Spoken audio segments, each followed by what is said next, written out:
28 फरवरी 2026 रात के 11 बजे दुनिया की सबसे खतरनाक जगहों में से एक ईरान। अचानक आसमान में धमाकों की आवाजें गूंजने लगी। अमेरिका और इजराइल की सेनाओं ने मिलकर ईरान पर हमला कर दिया। इस हमले का नाम था operation epic fury.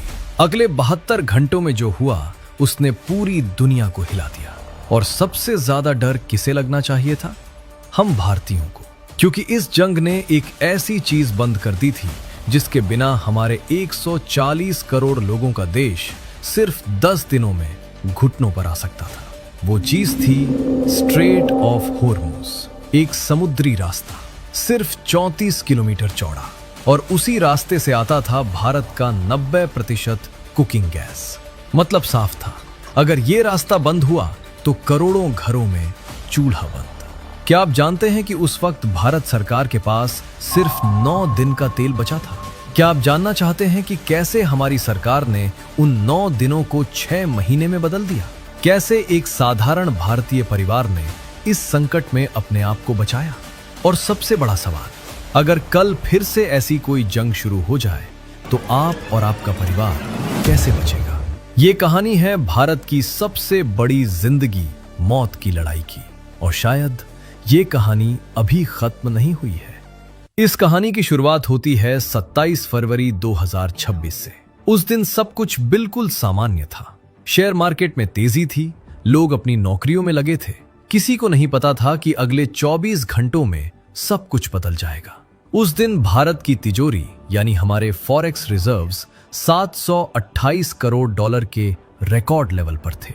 Prime minister Narendra Modi की सरकार गर्व से कहती थी कि भारत अब आत्मनिर्भर बन रहा है। लेकिन एक बहुत बड़ी कमजोरी थी जो किसी को दिख नहीं रही थी। भारत अपनी जरूरत का 88.6% तेल बाहर के देशों से मंगाता था। ये तेल आता कहां से? मिडिल ईस्ट से, यानी गल्फ के देशों से। सुनिए ध्यान से, तेल तो फिर भी ठीक था, असली खतरा था कुकिंग गैस में। हर घर में जो सिलेंडर आता है ना, वो एलपीजी कहलाता है। भारत का 90% एलपीजी सिर्फ एक रास्ते से आता था, स्ट्रेट ऑफ होर्मुज। ये एक समुद्र का छोटा सा रास्ता है जो ईरान और यूएई के बीच से गुजरता है। समझो ऐसे, मान लो आपके घर में पानी की सप्लाई सिर्फ एक ही पाइप से आती है, और अगर कोई उस पाइप को काट दे तो आपके घर में पानी बंद। बस यही हाल था भारत का, और ये पाइप काट देने वाला कोई और नहीं, ईरान था। 28 फरवरी को जब अमेरिका और इजराइल ने ईरान के सुप्रीम लीडर खामेनी को मारने के लिए हमला किया तो ईरान पागल हो गया। अगले ही दिन 1 मार्च को ईरान ने सैकड़ों मिसाइल्स और ड्रोन्स छोड़ दिए। टारगेट थे दुबई एयरपोर्ट, सऊदी अरेबिया के ऑयल वेल्स, और सबसे खतरनाक बात, स्ट्रेट ऑफ होर्मुज को बंद करने का ऐलान। ईरान ने कहा, अब कोई भी जहाज यहां से गुजरेगा तो उसे हमें चाइनीज करेंसी में पैसा देना होगा, वरना हम जहाज डुबो देंगे। अमेरिका ने कहा, हम किसी को टोल नहीं देने देंगे, और बस दुनिया का सबसे जरूरी रास्ता बंद हो गया। उस रात दिल्ली के साउथ ब्लॉक में, जहां भारत सरकार के सबसे बड़े अफसर बैठते हैं, एक इमरजेंसी मीटिंग बुलाई गई। कमरे में मौजूद थे prime minister Narendra Modi, external affairs minister S Jaishankar और आरबीआई के नए गवर्नर संजय मल्होत्रा। मीटिंग में सबसे पहला सवाल था, हमारे पास कितना तेल बचा है? जवाब आया, स्ट्रेटेजिक पेट्रोलियम रिजर्व में सिर्फ 3.37 मिलियन मेट्रिक टन तेल है। मोदी ने पूछा, ये कितने दिनों के लिए काफी है? कमरे में सन्नाटा छा गया। सिर्फ 9 दिन, और फिर एक दिन, सिर्फ एक दिन। और मोदी को वो देख लेना पड़ा जो किसी भी नेता का सबसे बड़ा डर होता है। 10 मार्च 2026 दिल्ली के हर इलाके में, करोल बाग से लेकर द्वारका तक, गैस सिलेंडर की दुकानों के बाहर लंबी लंबी लाइनें लग गईं। लोग डर गए थे। व्हाट्सएप पर मैसेजेस घूम रहे थे, सिलेंडर्स खत्म हो रहे हैं, जितने हो सके ले लो। मोदी ने उसी दिन एक फैसला लिया जो आजाद भारत के इतिहास में शायद ही कभी लिया गया था। उन्होंने इसेंशियल कमोडिटीज एक्ट लागू कर दिया। ये एक्ट क्या होता है? समझो ऐसे, मान लो आपके घर में 10 लोग हैं और खाना सिर्फ 5 दिन का बचा है। अब आप क्या करोगे? आप तय करोगे कि सबसे पहले बच्चों को खाना, फिर बुजुर्गों को, और बाकी सबको थोड़ा थोड़ा। बस यही किया सरकार ने। 18 मार्च को एक नया कानून आया, petroleum and natural gas order 2026। इस कानून ने तय किया, प्रायोरिटी 1 घरों में कुकिंग गैस और पब्लिक ट्रांसपोर्ट के लिए CNG, इनको पूरा गैस मिलेगा। प्रायोरिटी 2 खेती के लिए खाद बनाने वाली फैक्ट्रियां, इनको 70% मिलेगा। प्रायोरिटी 3 चाय बनाने वाली फैक्ट्रियां और छोटी छोटी फैक्ट्रियां, इनको 80% मिलेगा। प्रायोरिटी 4 बड़े कारखाने और कमर्शियल इस्तेमाल, इनको जो बचेगा वो मिलेगा। इस फैसले का मतलब साफ था, घर का चूल्हा पहले, फैक्ट्री की मशीन बाद में। मुंबई के एक छोटे रेस्टोरेंट के मालिक रमेश गुप्ता को इस फैसले का सबसे ज्यादा नुकसान हुआ। उसे अब कमर्शियल सिलेंडर मिलना मुश्किल हो गया। रमेश ने अपने एक इंटरव्यू में कहा था, पहले दिन में 200 प्लेट खाना बनता था, अब सिर्फ 80 प्लेट बना पा रहा हूं। बाकी कस्टमर्स को मना करना पड़ता है। लेकिन मोदी की सरकार के पास कोई और रास्ता नहीं था, क्योंकि जो तेल बचा था वो भी खत्म होने वाला था और असली खतरा अभी बाकी था।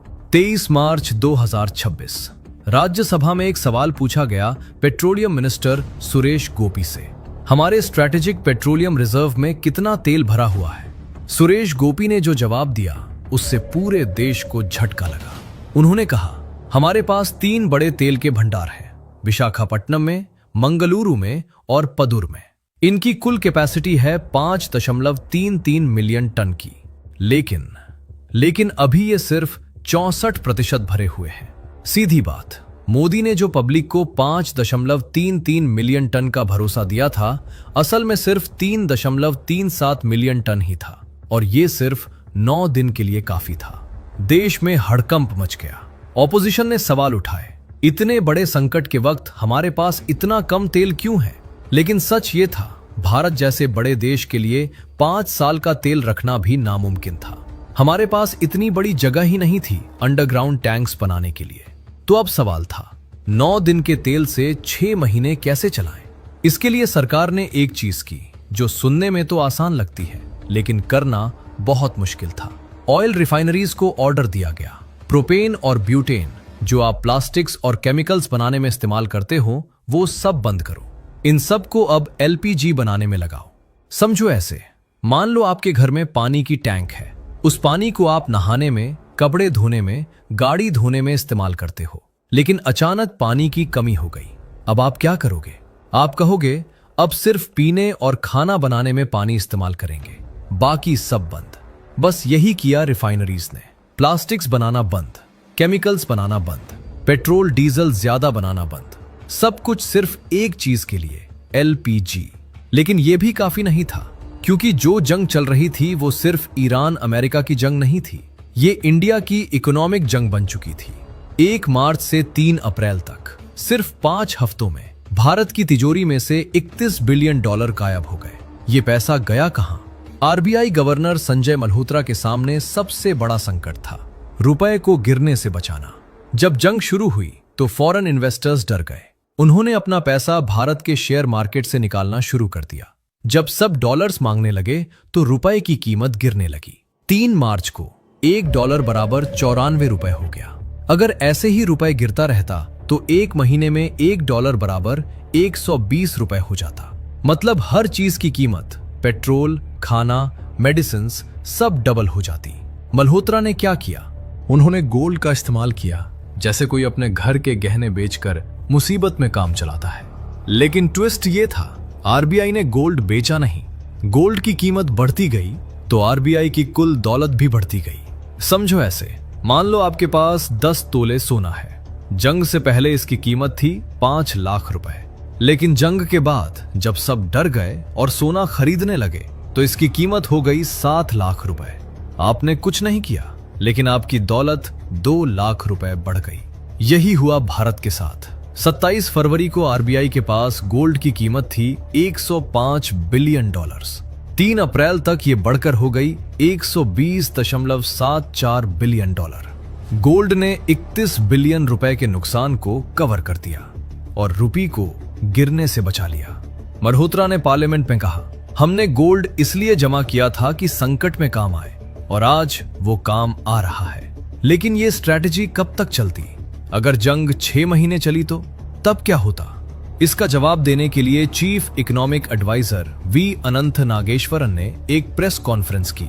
उन्होंने कहा, अगर ये जंग 3 महीने से ज्यादा चली तो भारत की जीडीपी ग्रोथ 7.4% से गिरकर 4% से नीचे जा सकती है। ये हमारे लिए बहुत बड़ा झटका होगा। सीधी बात, देश में नौकरियां जाएंगी, सैलरीज रुकेंगी, कंपनियां बंद होंगी और सबसे ज्यादा मार किस पे पड़ेगी? आम आदमी पे। 17 मार्च 2026 इजराइल ने लेबनान में घुसकर हमला कर दिया। 10 लाख से ज्यादा लोग अपने घर छोड़कर भागने लगे। 2 मार्च को ही दुबई एयरपोर्ट पर ईरान के ड्रोन्स ने हमला कर दिया था। एयरपोर्ट तबाह हो गया, फ्लाइट्स रुक गईं। पूरी दुनिया में तेल की कीमत $150 पर बैरल तक पहुंच गई, इतिहास का सबसे ऊंचा लेवल। भारत में क्या हो रहा था?